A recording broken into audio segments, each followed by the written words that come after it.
சுவிசேஷம். இந்த நாளுக்குரிய தேவ வார்த்தை.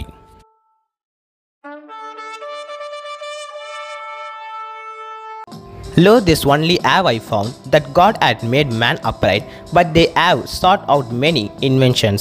Ecclesiastes 7:29. ఇది ఒక్కటి మాత్రము నేను కనుగొంటిని, ఏమనగా దేవుడు నరులను యథార్థవంతులనుగా పుట్టించెను, కానీ వారు వివిధమైన తంత్రములు కల్పించుకొని ఉన్నారు. பிரசங்கி கிரந்தம் 7వ அத்தியாயம் 29వ வாக்கியம்.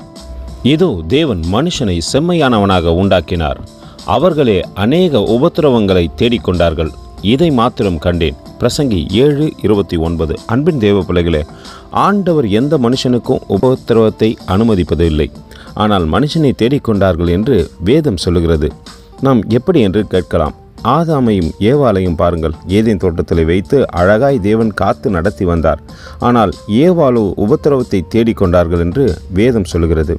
அதனால் ஏதேன் தோட்டத்தை விட்டு புறம்பாக்கப்பட்டது மட்டுமல்லாதபடிக்கு தேவனுடைய சமூகத்தை விட்டும் புறம்பாக்கப்பட்டார்கள். நாம் உபத்திரவத்தை தேடிக்கொள்ளாதபடிக்கு தேவனை தேடுவோமானால் செம்மையான பாதைகளை அவர் நடத்த வல்லவராயிருக்கிறார். அந்த அன்பின் தேவனுக்கு நேராய் நம்மை தாழ்த்தி தரைமட்டமாய் ஒப்பு கொடுத்து அவரை பார்த்து சொல்லுவோமா, எங்களை செம்மையான பாதைகளை நடத்துகின்றவரே உமக்கு கோடி ஸ்தோத்திரம் என்று.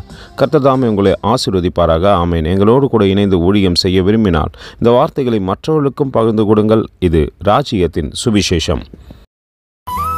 Thank you for watching. God bless you.